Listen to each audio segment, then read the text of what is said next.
Portland's mayor met with protesters to rally them against the federal agents using force to protect federal buildings. But when he said he didn't support abolishing the police, the crowd booed him and called on him to resign. Later, as the crowd got out of control, federal agents fired tear gas on the crowd, including the mayor. This kind of violence taking place almost nightly in Portland. CBN contributor Chuck Holton was there earlier this week. There's an undercurrent of tension here, and you can feel it because almost every night for the last couple of weeks, things have gotten significantly more exciting as the night wears on. The crowd swelled after sundown, bringing another element with it. Black-clad Antifa members armed with baseball bats, high-powered lasers, and homemade shields gathered at the front of the federal building and started trying to break down boarded-up doors. Several minutes later, law enforcement officers from the U.S. Border Patrol's tactical team emerged and pushed the crowd away from the building. As the peaceful protesters quickly backed off, Antifa members in expensive gas masks began throwing bottles and trying to blind the agents with the powerful green lasers. In response, the agents fired tear gas and stun grenades. A little bit of tear gas. That's exciting.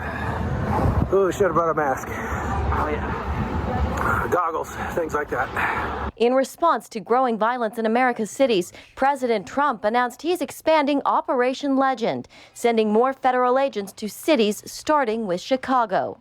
In recent weeks, there's been a radical movement to defund, dismantle, and dissolve our police departments. Trump making the announcement Wednesday at the White House. We'll work every single day to restore public safety, protect our nation's children, and bring violent perpetrators to justice. It comes in response to rising crime in cities across America.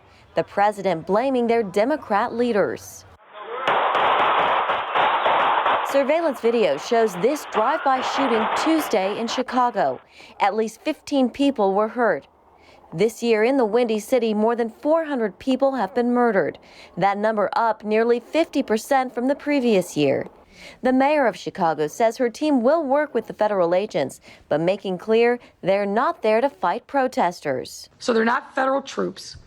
They're FBI, DEA, ATF, and they will be plugged in to the existing infrastructure of those agencies. Meanwhile, it's not just the agents the administration is sending to cities. This afternoon, I'm also announcing that the Department of Justice will provide more than $61 million in grants to hire hundreds of new police officers in cities that are the focus of Operation Legend. And while the money may be more welcome than the agents, some mayors are not having it. New York City Mayor Bill de Blasio says federal agents are not welcome in his city. In Washington, Jenna Browder, CBN News.